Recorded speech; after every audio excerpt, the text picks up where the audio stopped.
नमस्कार, आप देख रहे हैं दबंग खुलासा न्यूज। भाजपा विधायक को महादेवन के बाद फिर खुलेआम गोली मारने की मिली धमकी। जिले में शोषित पीड़ित लोगों के साथ हिंदुत्व की लड़ाई लड़ रहे भाजपा विधायक प्रदीप पटेल को सोशल मीडिया में जान से मारने की धमकी दी गई है।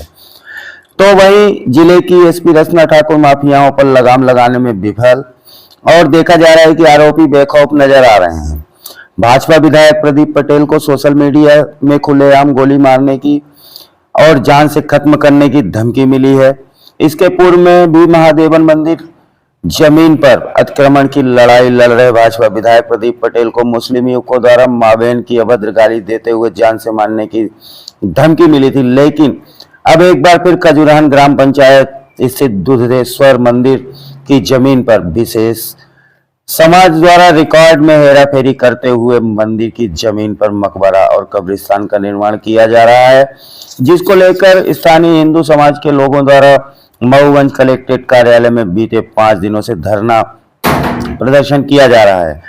हिंदू समाज की मांग पर मऊगंज विधायक प्रदीप पटेल 3 मार्च दिन सोमवार को खजुरान मंदिर पहुंचे, जहां स्थानीय हिंदू समाज के लोगों के साथ स्थल निरीक्षण करते हुए अनुविभागीय अधिकारी और तहसीलदार को भी मौके पर बुलाकर सारे दस्तावेजों के साथ एक बृहद चर्चा की। देखा जा रहा है कि मऊगंज जिला में लगातार हिंदू समाज और उनके धर्म स्थलों पर विशेष समाज के द्वारा लगातार अवैध अतिक्रमण किए जाने के मामले में सज्जान में आ रहे हैं, जिसका विरोध मऊगंज विधायक प्रदीप पटेल खुलकर हिंदू समाज के लोगों के साथ खड़े होकर जिला प्रशासन के समक्ष विरोध जता रहे हैं। आपको बता दें कि खजुरान ग्राम पंचायत के ग्रुप पर ही विधायक प्रदीप पटेल को जान से मारने की धमकी दी गई।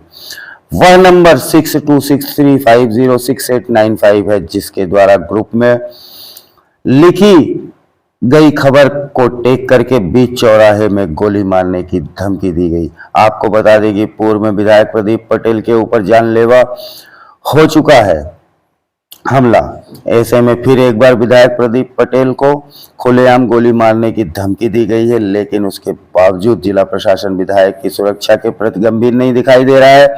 महादेवन मंदिर देवरा मामले को जिस तरह जिला प्रशासन और पुलिस प्रशासन की बर्बरता विधायक और हिंदू समाज के लोगों के साथ देखा गया, उसको लेकर हिंदू समाज के लोगों में काफी आक्रोश देखा जा रहा है। विधायक से जब इस विषय पर बात की गई तो उनके द्वारा एक बड़ी प्रतिक्रिया पुलिस प्रशासन और जिला प्रशासन को लेकर दी गई। आइए सीधे जुड़ते हैं मऊगंज विधायक के साथ। आपके यहाँ आने के बाद एक सोशल मीडिया पर धमकी वायरल हुई, जिसमें आपको गोली मारने के लेकर ऐसा लिखा गया, उसको लेकर आप क्या प्रतिक्रिया देंगे? मेरे को 3 बार प्रत्यक्ष रूप से जान से मारने के प्रयास किए गए। पूरे प्रशासन को जानकारी है। 2 बार मुझे इसके पूर्व में भी जान से मारने की धमकी दी गई, आप सब लोगों ने मीडिया में चलाया।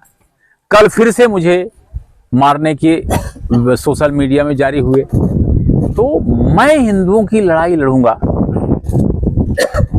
और लड़ता रहूंगा। अगर मेरे को कोई आदमी जान से मारने की धमकी देता है और प्रशासन के संज्ञान में है, तो प्रशासन की जिम्मेवारी बनती है कि वो मुझे बचाना चाहते हैं कि नहीं बचाना चाहते हैं। ये उनके संज्ञान में आ गया है, इसकी जिम्मेवारी उनकी है। मेरी जिम्मेवारी है, मैं अपने समाज के साथ, लोगों के साथ खड़ा रहूंगा।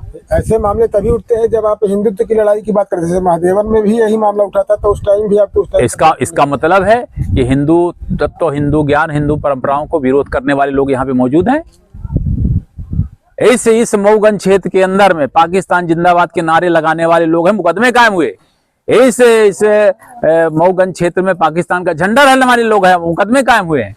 तो मुकदमे भी तब हुए जब आप कहीं न कहीं बिल्कुल लड़ना पड़ा। नहीं तो हिंदुओं के लिए अब जागृति हो चुकी है सारा हिंदू समाज।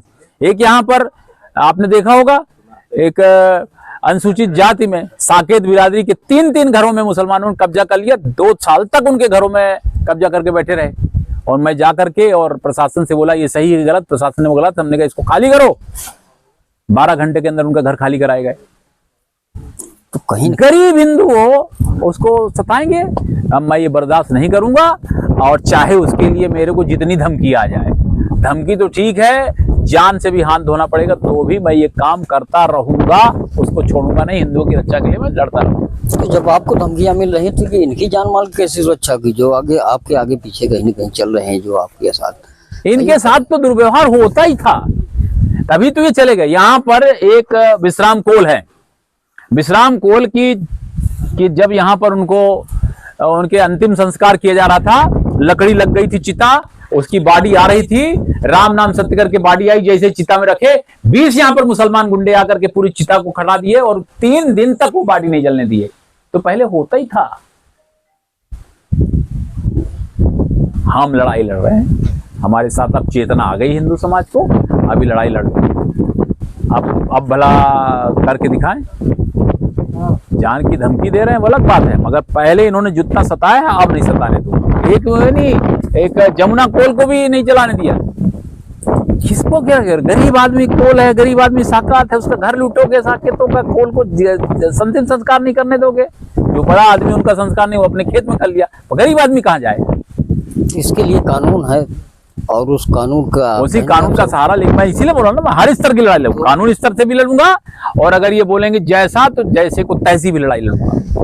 पर जब अफसरों को लेकर क्या कहेंगे, जिस तरह से अफसर को न्याय के तहत और जनता के साथ खड़ा होकर के काम करना पड़ेगा। अगर अफसर कोई भी किसी भी पद में होगा, अगर वो दुर्व्यवहार करेगा तो उसको बख्शा नहीं जाएगा। आपने देखा होगा यहाँ पटवारी और आरआई दोनों निलंबित हुए हैं। वो निलंबित इसीलिए हुए हैं कि उन्होंने दस्तावेजों में कूट रचित काम किया है।